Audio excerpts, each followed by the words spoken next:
Sore semuanya. Kita jumpa lagi di pengoperasian generator dan sistem distribusi ya untuk teman-teman technical officer ya. Tentu ini selaras dengan HIMO model COS 708 untuk teman-teman di technical officer. Jadi tentu sesuai yang kita tahu semua, distribusi kelistrikan ini bukan hanya di kamar mesin, namun juga termasuk tentu di antaranya peralatan-peralatan yang berada di deck ya, atau di baik itu di haluan maupun di buritan. Nah, ini terkait tentu generator dan elektrik motor. Seperti teman-teman semua tahu, inilah penghasil energi listrik atau yang memproduksi sumber tenaga listrik.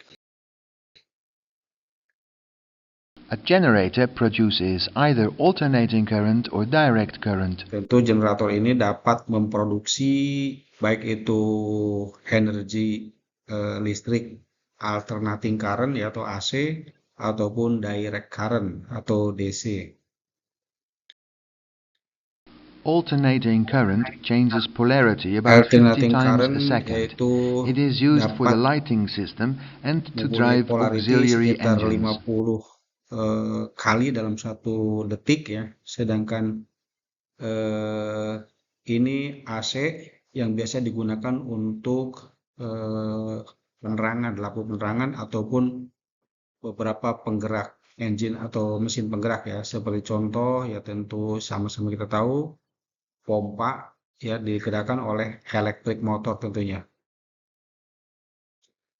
Direct current doesn't change polarity but travels in one direction. Sedangkan untuk DC atau direct current ini tidak ada perubahan polarity ya, tetapi dia satu one direction, satu arah ya. Direct current kita direct current ya tentunya yang searah.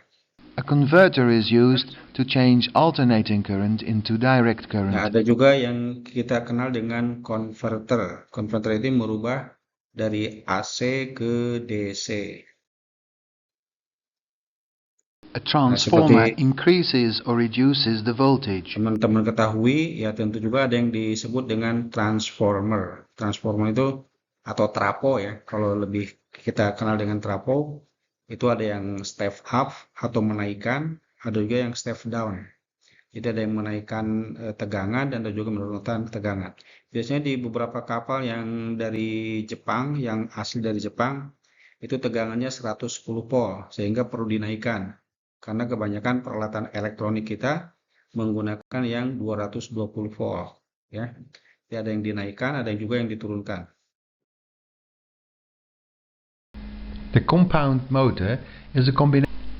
The asynchronous motor is widely used aboard ships because it doesn't have the vulnerable carbon Ini yang disebut brushes. dengan elektrik motor atau yang biasa kita kenal dengan elektromotor ya. Ini juga kombinasi dari shunt motor dan series motor. Ada juga yang sinkronis. Ini yang tidak mempunyai, ada juga yang tidak dilengkapi dengan carbon brush ya. Ini kebanyakan yang demikian ini tidak dilengkapi dengan carbon brush, kecuali untuk beberapa generator. Kalau generator biasanya tentu menggunakan carbon brush. The synchronous motor has carbon brushes that require a lot of maintenance. Karena apabila ini dilengkapi dengan carbon brush, tentunya akan repot ya perawatannya. Tentu Anda akan double, jadi sangat banyak sekali yang harus diperiksa carbon brushnya. Apalagi dia rata-rata non-stop untuk pompa-pompa, baik itu pompa pendingin, pompa pelumas, ataupun pompa bahan bakar. Ini nyaris jalannya itu hampir non-stop.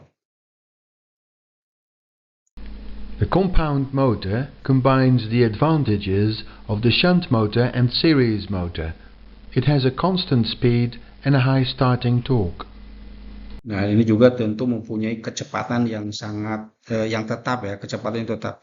Biasanya RPM-nya itu kan ketika RPM-nya sudah maksimal, contoh pompa pompa, baik itu pompa pemadam kebakaran ataupun pompa pendingin, putarnya itu maksimal, punya di RPM 1500, ya sudah dia konstan di 1500 ya. Juga mempunyai tegangan yang tentunya sangat tinggi ya. Torsinya itu tinggi ketika starting pertamanya itu, sehingga makanya ampernya biasanya akan naik. Tapi ketika sudah stabil, maka dia akan turun kembali pelan-pelan.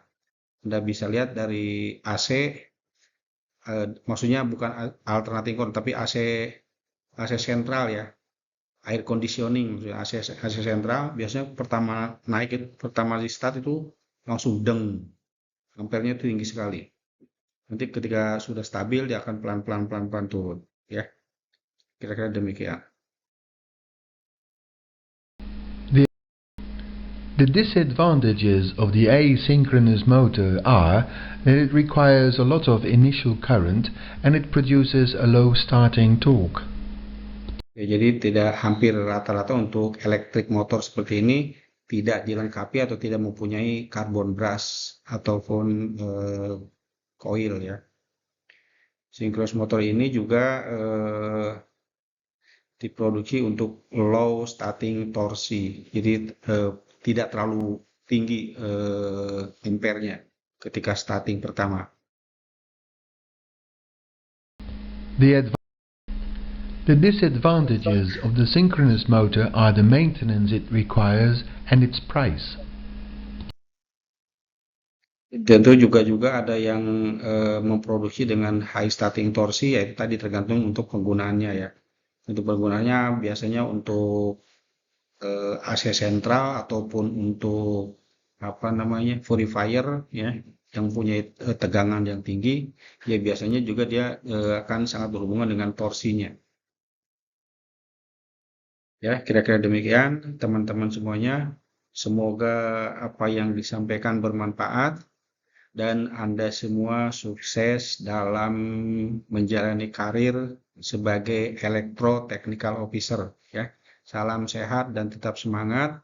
Semoga semuanya sukses di bidangnya masing-masing dan jangan lupa mengutamakan keselamatan ya.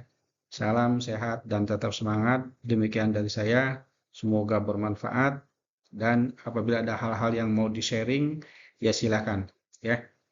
Salam untuk semuanya. Selamat sore dan assalamualaikum warahmatullahi wabarakatuh.